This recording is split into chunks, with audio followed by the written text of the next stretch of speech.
ভালোবাসে না।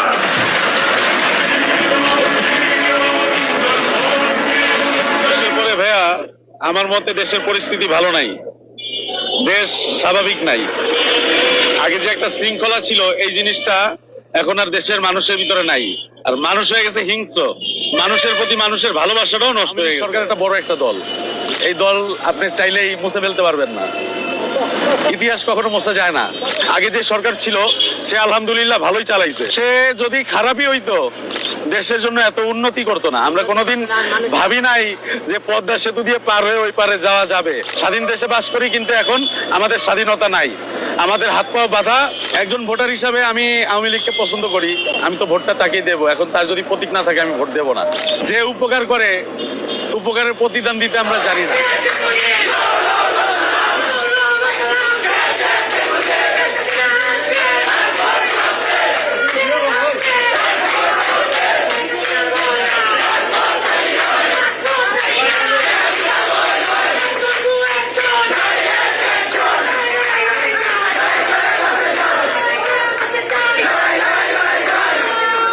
মামলার বিষয়ে একটাই কথা, এটা একটা মিথ্যা মামলা এবং এটা প্রমাণক আছে। প্রমাণক হচ্ছে যে যারা মব করেছে তাদের নামে মামলা হওয়া উচিত ছিল।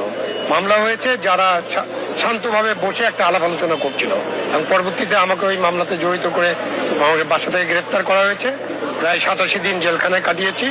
অন্যায়ভাবে আমাদেরকে আটক রাখা হয়েছিল এবং এখন হাজিরা দিতে হচ্ছে। এটা কতদিন দিতে হবে জানি না। এইভাবে একটা মগের মূল্যক তো চলতে পারে না বাংলাদেশে। মগের মূল্যক আমরা বানিয়ে ফেলেছি, মবের মূল্যক। সেই মবের মূল্যক থেকে এখন পরিত্রাণের পথ খুঁজতে হবে বাংলাদেশের জনগণকে। ধন্যবাদ। পঞ্চম এই দিনে মুজিব তোমায় মনে পড়ে, আজকের এই দিনে মুজিব আমার চেতনা। জয় বাংলা, জয় বঙ্গবন্ধু। শেখ হাসিনা আসবে বিজয়ের সেই মাসে, বিজয়ের সেই মাসে। মুজিব আমার চেতনা।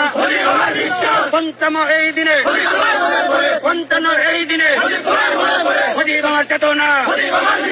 এক মুজিব লোকান্তরে 18 সনের মাটি, 18 সনের মাটি, শেখ হাসিনার ঘাটি, শেখ হাসিনার ঘাটি।